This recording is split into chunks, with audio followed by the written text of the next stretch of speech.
Tudo que se move por algo. Tudo tem uma causa. No âmbito das coisas físicas, materiais, a gente viu que tudo tem uma causa. São as 4 causas, a teoria das 4 causas. Só que quando a gente olha para o mundo de maneira geral, quando a gente olha para o todo, para a totalidade do real, qual a causa primeira de tudo isso? Um outro argumento é que tudo que se move por algo. Há sempre um movente. O que é que dá movimento à totalidade do real? O que é que movimenta essa estrutura da realidade como um todo? Veja. Primeiro, tudo que se movimenta está passível de corromper-se. A sua corrupção implica não no não ser, mas numa transformação. Daí a gente viu que há coisas que, por não serem materiais, ela não se submetem ao tempo e ao movimento. Inclusive o próprio conceito de tempo e movimento, ele é eterno, porque ele não é material, ele é ato puro, pura forma. Mas o que é que dá início ao próprio tempo e ao movimento? Ora, Aristóteles vai dizer que se a gente fica procurando sempre a causa e outra causa e a causa de cada coisa, a gente vai regressar ao infinito e não vai achar. Mas tem que ter um princípio. Só que esse princípio, primeiro, ele não pode se mover. Porque se ele se move, ele é de alguma forma material, está passível à mutação. Então ele tem que ser imóvel. Se ele é imóvel, por não ser material, logo ele é eterno, e também não tem materialidade. Ele é ato puro.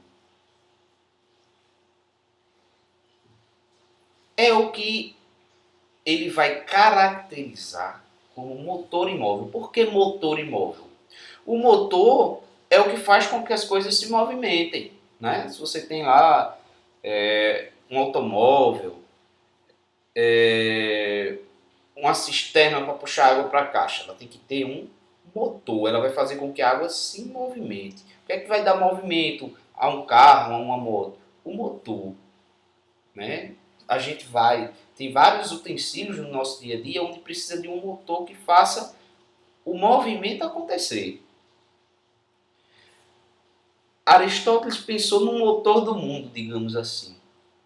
Aquilo que dá movimento a todas as coisas. Só que ele mesmo não se move, porque se ele se movesse, ele estaria submetido ao tempo. Aquilo que se move no tempo. Só que, como ele não tem forma, como ele não tem matéria, como ele é ato puro, ele não está submetido ao tempo e ao movimento, mas nesse caso ele é a própria causa primeira, a própria origem do tempo e do movimento. É eterno, é ato puro, é causa primeira de todas as coisas. As coisas ela têm um princípio. Né? Que princípio é esse? Ele vai chamar de motor imóvel. Né? Alguns vão dizer que tem uma noção meio que divina nesse motor imóvel. Não como um Deus criador de todas as coisas. Mas alguns falam que a metafísica aristotélica, porque quando a gente fala do motor imóvel, a gente está falando de uma substância que é ato puro, que é eterna, que move todas as coisas. Então a gente está falando de algo metafísico, que está para além da física, algo que move a física, mas que não é físico. Então é metafísico. E aí alguns falam que a filosofia primeira é também um certo tipo de teologia. Não no sentido que a gente encontra hoje, né? Mas no sentido bem diferente, né? Se faz essa associação. Tá ok? E aí ele é formado por éter. Por que é formado por éter? Como assim? Na física, vai se dizer que as coisas materiais, eles têm 4 elementos básicos: água, fogo, terra e ar. As coisas materiais são formadas por esses 4 elementos. Aquilo que está no mundo sublunar. Perceba que a gente está falando da física e da metafísica ao mesmo tempo. Só que, e esses entes, que é de substância diferente, que é ato puro, qual é o elemento que os constitui? É o éter. É o éter. Ele vai dizer que as coisas que não mudam, as coisas que não perecem, ela é formada de éter. Engraçado que apesar dele falar do motor imóvel, aqui a gente falou de coisas que são atos puros, a gente falou do motor imóvel, que é a causa primeira de todas as coisas, a gente falou do tempo, falou do movimento, só que veja que ele faz uma divisão de mundo lunar e sublunar. Por quê? Ele vai observar que aqui tudo está em movimento. Mas quando ele consegue observar outros planetas, por exemplo, outras atmosferas, estrelas, observando daqui, a gente não percebe que eles se movimentam. Eles permanecem ali, não tem modificação da matéria. Então, para ele, aquilo que está na Lua, naquele mundo ali, que não está na Terra, está no céu, por exemplo, é o supralunar, eles não se modificam e duram para sempre. Também são eternos. Então ele vai dizer, olha, se o que está aqui é formado de água, fogo, terra e ar, e eles se modificam e perecem, se transformam o tempo todo, mas eu observo que no mundo supralunar as coisas elas permanecem e não acabam, não findam, nem se transformam. Então elas devem ter um elemento diferente. Esse elemento é o éter. Então as coisas que estão no ambiente supralunar ou que são ato puro, eles são constituídos de éter. É uma substância diferente. É um elemento diferente, tá?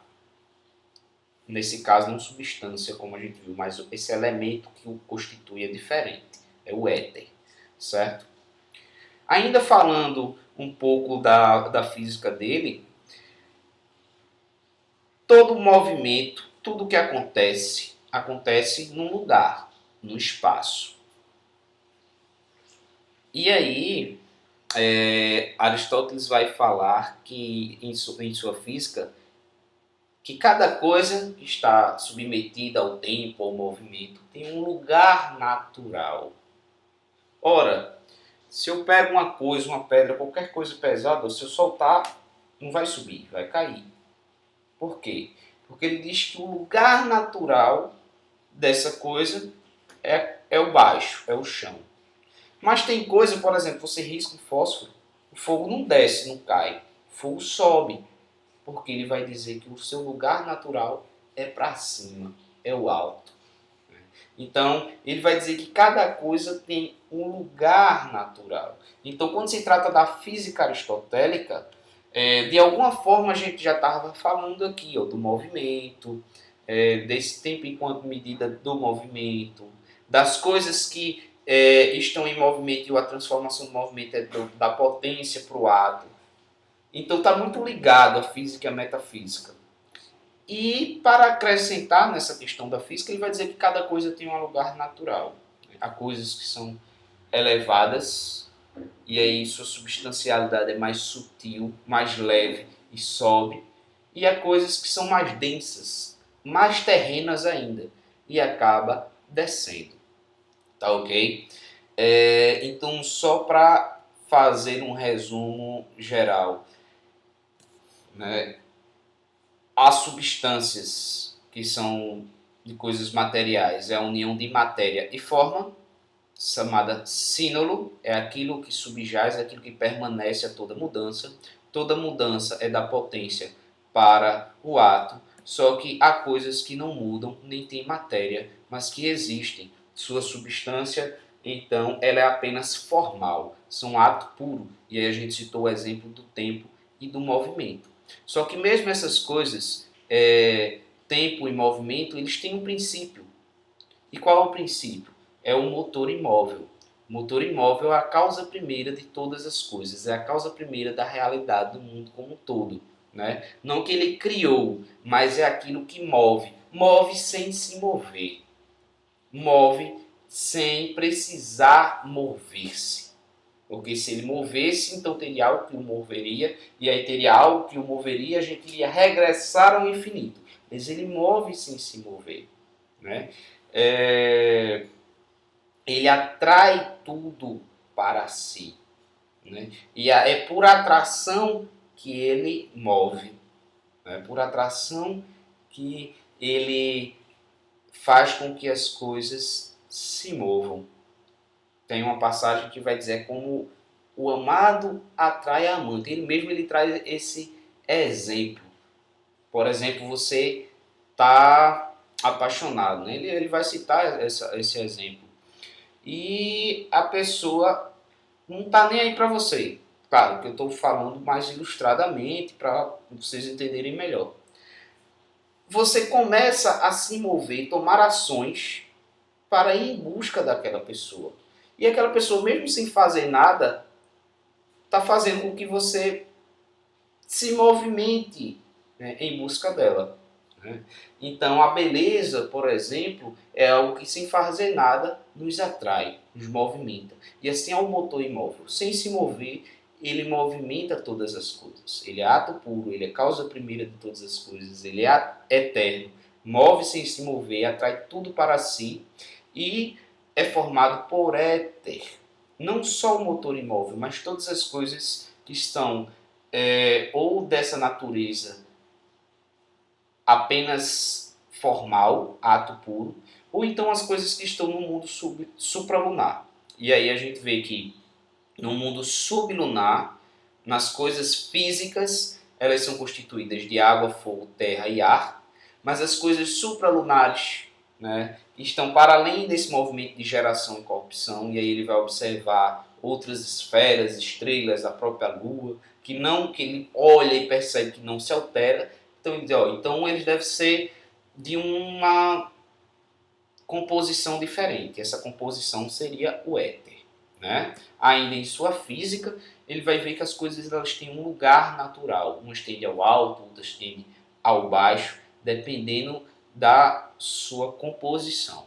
Tá ok? Então, tudo isso que a gente viu agora é um pouquinho da física e da metafísica aristotélica. Nos próximos vídeos a gente vai começar a ver também um pouco